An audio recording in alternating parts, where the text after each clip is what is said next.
Jasad bos sawit yang dibuang anak buahnya di Sungai Indragiri belum ditemukan.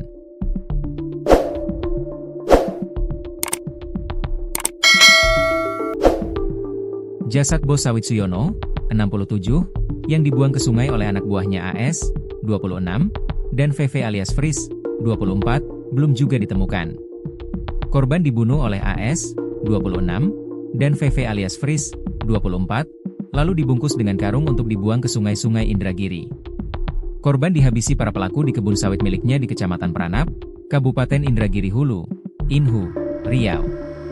Rencana pembunuhan disusun 2 hari sebelumnya. Kapolres Inhu AKBP Fahrian Saleh Siregar melalui Kasih-Humas Aibtu Misra menyebutkan, 2 pelaku sudah merencanakan aksi pembunuhan 2 hari sebelumnya karena sakit hati sering dimarahi saat bekerja. Mereka sudah merencanakan 2 hari sebelum membunuh korban, kata Misran kepada Kompas.com, Kamis, 29 Mei 2025. Dibuang ke sungai pada hari kejadian, korban sedang berada di pondok kebunnya bersama kedua pelaku. VV mengajak korban mengobrol sambil memegang besi tojok sawit, sementara AS memukul bagian atas kepala korban dari belakang menggunakan kayu broti sepanjang 1 meter. Pelaku memukul bagian atas leher kepala belakang, dengan menggunakan kayu broti sepanjang 1 meter.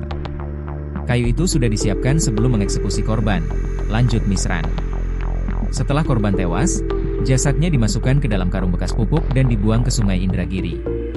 Usai membuang jasad korban, pelaku AS membawa kabur sepeda motor milik korban ke Tembilahan, Kabupaten Indragiri Hilir, dan menjualnya seharga 6,5 juta. AS kemudian berencana melarikan diri ke Medan, Sumatera Utara. Namun, upaya pelarian gagal setelah polisi menangkapnya di sebuah loket travel di Pekanbaru. Sementara pelaku VV masih tetap di kampungnya di Desa Selunak, Kecamatan Batang Pranap, Inhu, dengan gerak-gerik tidak ada mencurigakan. Pelaku juga sudah berhasil ditangkap, ujar Misran. Jasad korban hingga saat ini masih belum ditemukan. Jenazah korban masih dalam pencarian, tambah Misran. Terungkap setelah korban dilaporkan hilang.